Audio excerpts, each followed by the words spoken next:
কাতারের মার্কিন ঘাঁটিতে আক্রমণের সম্ভবত আধ ঘন্টা আগে ইরান কাতারকে জানিয়ে দেয় যে তারা যুক্তরাষ্ট্রের ঘাঁটিতে আঘাত হানবে। কাতারও সেই বার্তা সরাসরি যুক্তরাষ্ট্রকে জানিয়ে দেয়।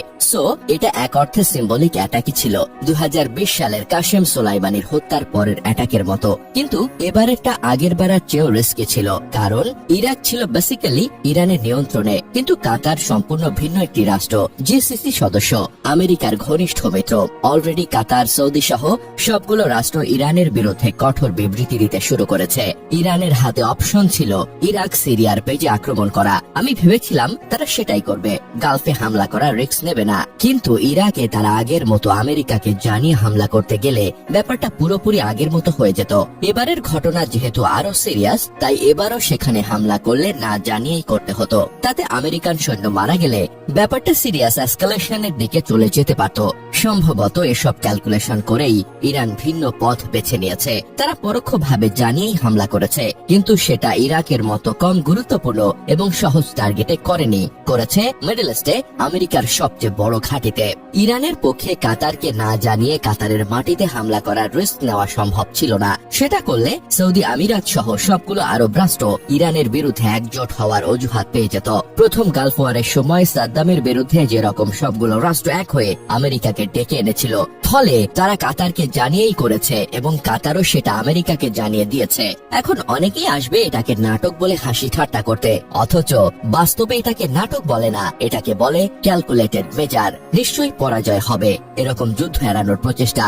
যে যুদ্ধটা আজ হচ্ছে, 2020 সালে ইরান যদি নাটক না করে সিরিয়াসলি হামলা করত, তাহলে এই যুদ্ধটা তখনই হতো। তখনই আমেরিকা ইসরায়েল আক্রমণ করে ইরানকে ধ্বংস করে দিত এবং আমেরিকা সরাসরি ইনভলভ হলে ইরান যে আসলেই ধ্বংস হবে সেটা পরিষ্কার। Surrounded by Sunni Arab countries, Israel and dozens of মার্কিন bases, Iran is living on borrowed time. এখনো ইরান যদি সিরিয়াসলি আমেরিকান ঘাঁটিতে আক্রমণ করে, যদি আমেরিকান সৈন্য তাদের হাতে মারা যায়, তাহলে সেটা তাদের ধ্বংস ডেকে আনার উপলক্ষ তৈরি করে দেবে। আমেরিকা হয়তো গ্রাউন্ড ট্রুপস পাঠাবে না, কিন্তু B-2 বোম্বার পাঠিয়ে যদি সব গুরুত্বপূর্ণ প্রতিষ্ঠান মাটির সাথে মিশিয়ে দেয়, কে বাধা দেবে? ইরানের এই মুহূর্তের যুদ্ধটা ইসরায়েলের সাথে, সেটাতেই তারা হিমশিম খাচ্ছে। হ্যাঁ, তারা ইসরায়েলের ভালো ক্ষয়ক্ষতি করতে পেরেছে, যেটা গত 52 বছরে কেউ পারেনি, কিন্তু বিপরীতে তাদের নিজেদেরও অকল্পনীয় ক্ষয়ক্ষতি হচ্ছে।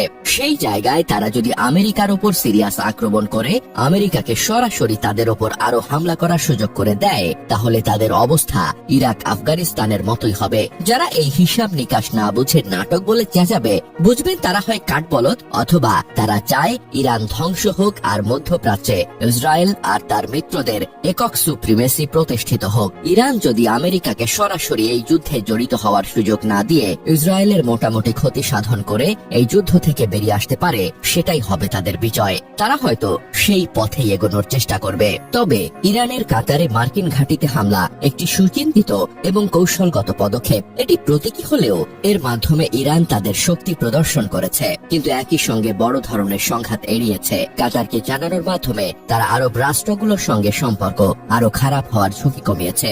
ইরানের লক্ষ্য এখন ইসরায়েলের ক্ষতি সাধন করা এবং আমেরিকাকে সরাসরি জড়িত না করে যুদ্ধ থেকে বেরিয়ে আসা। এই হামলা সেই লক্ষ্যের দিকে একটি গুরুত্বপূর্ণ পদক্ষেপ। যারা এটাকে নাটক বলে উপহাস করে, তারা এই জটিল ভূ রাজনৈতিক হিসাব বুঝতে ব্যর্থ হচ্ছে।